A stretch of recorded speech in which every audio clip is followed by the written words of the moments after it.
क्या प्रधानमंत्री एक बैसाखियों के सहारे सरकार चलाएंगे? हम नहीं चाहेंगे कि तीसरी मर्तबा इस देश के प्रधानमंत्री नरेंद्र मोदी बने। वो 10 साल में बिल्कुल नाकाम साबित हुए हैं और किसी हद तक आप देख भी रहे हैं कि जो 400 पार की बात कर रहे थे, आज तो सिमट के रह गए वो। मेरे ख्याल से जो माहौल था देश में, बीजेपी को इतनी भी सीटें नहीं आनी चाहिए थी। उनको हम लोग, अगर ये लोग सही काम करते तो 150 में सिमट देते हैं लोगों को। सवाल मुझे साथ लेते या नहीं लेते मुझे से कोई फर्क नहीं पड़ता, मगर एक बना बना माहौल था, बीजेपी को सरकार नहीं बनाने से हम रोक सकते थे। तो लोग ये समझ रहे थे कि इनविजिबल है, इनविजिबल को होता नहीं है। जब इंदिरा गांधी को लोग हरा सकते हैं, जब बड़े बड़े नेताओं को हरा सकते हैं, तो ये लोग क्या हैं?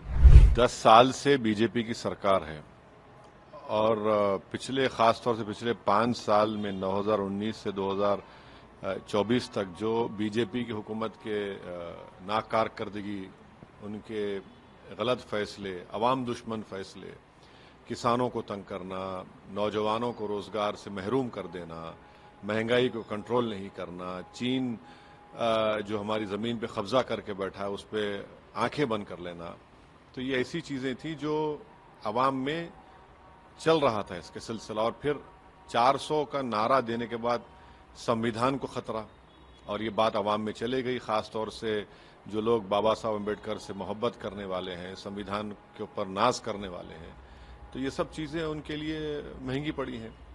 और बहुत से लोग, मुझे लगता है कि जो ये समझ रहे थे बीजेपी नहीं हारेगी, अब आप देखेंगे कल से उनका और ग्राफ गिरेगा।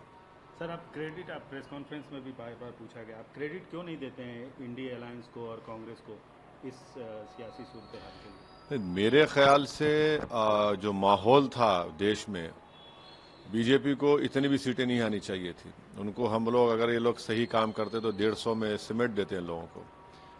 तो ये मेरा मानना है, क्योंकि इतना ज़बरदस्त माहौल था बीजेपी को हराने के लिए। मगर बहुत से लोग, चाहे बोलिए अब तो खैर अब पोस्टमार्टम कर रहे, ऐसा होगा, मगर ये बेहतरीन मौका था। आप ये कहना चाहते हैं कि इंडिया अलायंस ने ठीक से घेरा नहीं? अगर आपकी राय लिए होते या आपको नहीं, सवाल मेरी राय का नहीं है। सवाल मुझे साथ लेते या नहीं लेते मुझे से कोई फर्क नहीं पड़ता, मगर एक बना बना माहौल था, बीजेपी को सरकार नहीं बनाने से हम रोक सकते थे और जनता भी चाह रही थी, तो शायद उसमें हम लोग नाकाम साबित हुए। मगर अब हमको तो ब्लेम नहीं कर सकते आप। एक बात साबित हो गई कि इस देश में कभी मुस्लिम वोट बैंक नहीं था, न कभी रहेगा। आपका सबसे पसंदीदा सूबा है उत्तर प्रदेश, आप बार बार जाते हैं उत्तर प्रदेश। गए उत्तर प्रदेश में भी काफ़ी चौंकाने वाला रिजल्ट आया, जहां कहा जाता था कि योगी और मोदी की जोड़ी और डेवलपमेंट भी हुआ है वहाँ ठीक ठाक, लेकिन इस तरह के रिजल्ट की उम्मीद बीजेपी भी नहीं की थी, खासतौर से उत्तर प्रदेश से, क्योंकि उत्तर प्रदेश को बोला जाता है कि दिल्ली का रास्ता उत्तर प्रदेश से होके जाता है। नहीं, इसीलिए तो मैं कह रहा हूं कि एक बेहतरीन मौका पूरे देश में था बीजेपी को मुकम्मल हराने का, चाहे उत्तर प्रदेश हो, बिहार हो, या देश के बड़ी बड़ी प्रदेश हो। तो उत्तर प्रदेश में जाहिर है अब लोग ये समझ रहे थे कि इनविजिबल है, इनविजिबल को होता नहीं है। जब इंदिरा गांधी को लोग हरा सकते हैं, जब बड़े बड़े नेताओं को हरा सकते हैं, तो ये लोग क्या हैं? तो इसीलिए जहां से, जिस प्रदेश से प्रधानमंत्री खुद आते हैं, आज वहीं पर उसके अतराफ में जितनी सीटें हार गए, बनारस के अतराफ में कितनी सीटें हार गई बीजेपी, आप देख लीजिए कितनी सीटें हार गई। माने जो बोलते थे कि नहीं अतराफ में पूरा उनका बड़ा जोर है, शोर है, ना जोर है, ना शोर है, ना कुछ नहीं, अब तो सन्नाटा है। मगर क्या प्रधानमंत्री एक बैसाखियों के सहारे सरकार चलाएंगे? अगर वो बनाते हैं मोदी जी, तो देखना पड़ेगा।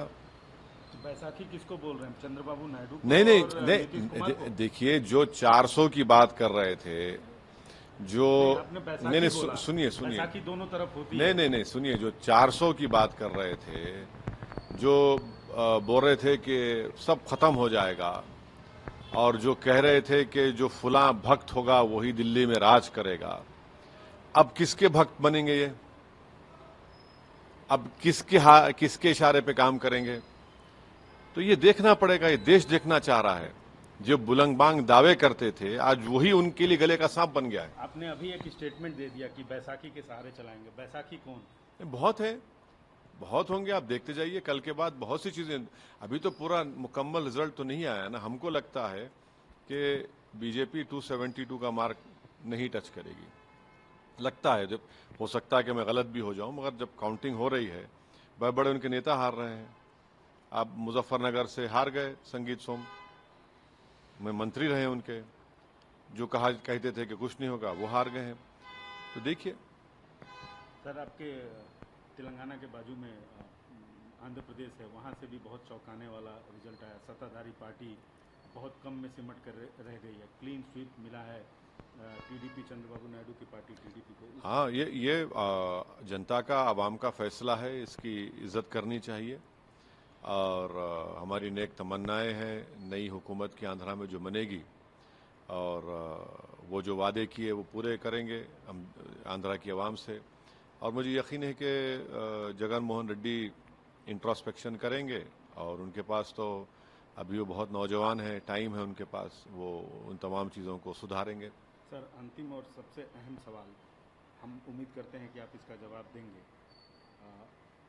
जो इंडिया अलायंस का इंडिया अलायंस जिनके खिलाफ थी, एनडीए के खिलाफ थी, खासतौर से बीजेपी के खिलाफ थी, नरेंद्र मोदी के पॉलिसीज़ के खिलाफ थी, आप भी कमोवेश आप भी विरोध में थे। अगर इंडिया अलायंस की तरफ से आपको न्योता मिलता है तो आप जाएंगे? देखिए, ये ifs and buts and possibilities की बात मैं नहीं कर सकता, मगर मैंने चुनाव के दौरान ही इस बात को कह दिया था कि अगर कोई ऐसा मौका आता है कि नॉन एनडीए और एक नरेंद्र मोदी को रोकने के लिए किसी को प्रधानमंत्री बनाने का मौका मिल सकता है, तो हम यकीनन उनका साथ देंगे, क्योंकि ये फैसला मुल्क के और संविधान के मफाद में होगा। अब ये आएगा नहीं आएगा नहीं मालूम, मगर अगर आप हमारा रिकॉर्ड देखेंगे 10 साल से 2014 से 2024 तक, शायद मैं वाहिद एमपी और पार्टी हम हैं जो नरेंद्र मोदी की पार्लियामेंट में हर बिल की मुखालिफत की। तो अब ये मैं तो उसका हिस्सा नहीं हूँ, ना मेरी कोई दुनिया ख़त्म होने वाली है अगर मुझे मौका मिलता है, नहीं। मगर लेकिन इनडायरेक्टली आप कह रहे हैं कि आप नहीं कोई अभी आपने बोला कोई डायरेक्टली नहीं कह रहे हैं। हम ये कह रहे हैं कि हमने डायरेक्टली पिछले 10 साल में बीजेपी का अपोज किया है पार्लियामेंट में, चाहे CAA का कानून हो, UAPA का अमेंडमेंट हो, ट्रिपल तलाक का बिल हो, राइट टू इंफॉर्मेशन का अमेंडमेंट हो, कई जगह पर हमने अपोज किया है उसको। तो इन लोगों को रोकने के लिए कोई सरकार अभी बनेगी तो आप सपोर्ट करेंगे? नहीं, अभी क्या होगा, क्या नतीजा आएगा, अभी तो काउंटिंग चल रही है, देखेंगे जब। मगर हम नहीं चाहेंगे कि, हमने पब्लिकली इस बात को कहा है कि हम नहीं चाहेंगे कि तीसरी मर्तबा इस देश के प्रधानमंत्री नरेंद्र मोदी बने, क्योंकि वो 10 साल में बिल्कुल नाकाम साबित हुए हैं। और किसी हद तक आप देख भी रहे हैं कि जो 400 पार की बात कर रहे थे, आज तो सिमट के रह गए वो।